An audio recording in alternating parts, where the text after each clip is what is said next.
السلام علیکم ورحمت الله وبرکاته. دا زما په لاس کې چې نن کوم څیز دی دا مقناطیس دی، میګنیټ. دا میګنیټ چې دی یو خاص پرپز دپاره مو استعمالوو.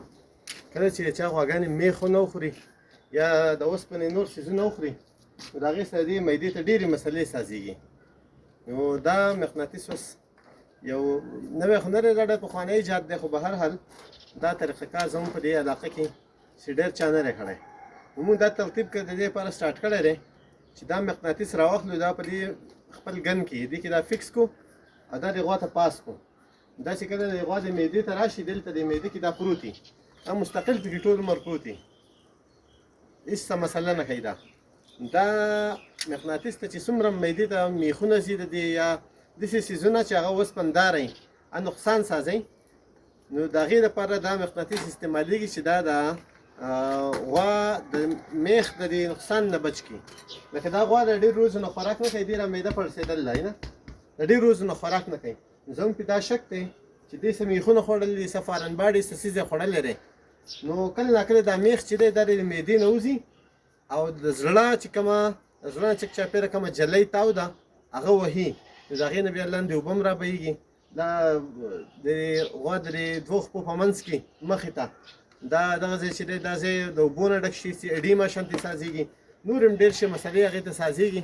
دې ته موږ وایو ټرامیټک ریټیکولو پیریکارډایټس مسله. نو دا ډېره خوشي مسله وي، د دې بیا علاج نه کېږي، د دغې بیا حل دی چې غوا سلاټر شي. نو دغه حل یې د هغې نه علاوه د دې هېڅ حل نه وي.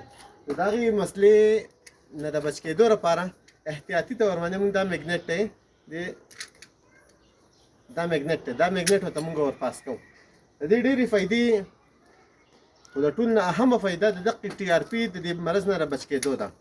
دویمه فایده دا ده چې که ستا غوا د مثال په طور ته کوتره اچوي، نو کله که د کوترې په مشین کې کله کله وړې وړې ټوکړې راځي، هغه د مشین فالټي یا د بل څه فالټي، نو د هغې سم چې دی نو معده خرابېږي، دغه شانتې لرې سوری کېږي، نو د هغې څخه پیریټونایټس سازېږي. نو هغې مسلو نه هم د بچاو دپاره دا میګنیټ استعمالېږي. نو دا یوه نوې خبره ده ما چې تاسو سره شیر کړمه چې چا غوا ته دا قسمه مسله راځي، نو تاسو چې دی که شک هم پي چې کله د اوبه سازي شي، دلته د اوبه سازي شي، د دې اوبو د سازېدو نه بعد بیا هېڅ حل نه وي. چې د اوبه نه وي سازي شو، نو د هغې نه مخکې ښه خبره دا ده چې تاسو ته میګنیټ پاس کړئ که ستاسو پې شک وي. نو دا موږ احتیاطي طور باندې دا میګنیټ اوس پاس کوو دې غوا ته. انشاءالله امید لرو چې دا غوا به الله ښه کړي. او بله خبره ده که چا غوا ډېر زیات پلاستیکان وخوري، ډېره غټه مسله ورته سازي شي، معده بالکل بند دی، لکه دې غوا هم تقریبا 14-15 ورځې خوراک نه دی کړی. نو که چلته هم داسې مسله راشي چې غوا ډېر زیات پلاستیکان وخوري یا نور فارن باډیز وخوري، هډوکي وخوري یا بل څه څیز وخوري، او د هغې هېڅ لکه مقناطیس هم هغه نه رانیسي، لکه پلاستیک نو پلاستیک خو مقناطیس نه رانیسي که نه، د هغې لپاره بیا دا طریقه کار دی چې دلته د معدې دا ځای چې کوم دا ځای موږ صفا کړو، په دې ځای کې د یو لیش نه وړوکی دا ځای بیا موږ اپریشن کوو، د دې نه معده راوباسو، څومره ګند چې معدې دا دی دا را صفا کوو، نارمل فلورا دا ورته ور اچوو، واپس معده ګنډو، الله په فضل سره بالکل غوا ټیک ټاک کېږي، خوراک کوي.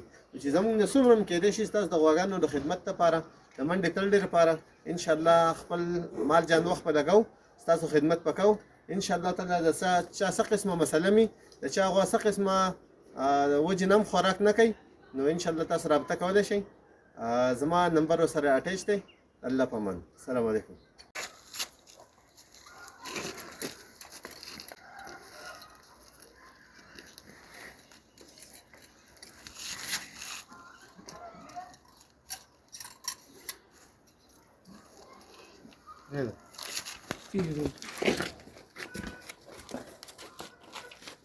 دا مقناطیس ته پاس کو چې د غوا د هارډویر ډیزیز نه بچ شي، څه میخونه ځای خوړلي چې هغه چې دی هغه مسله هواره شي انشاءالله.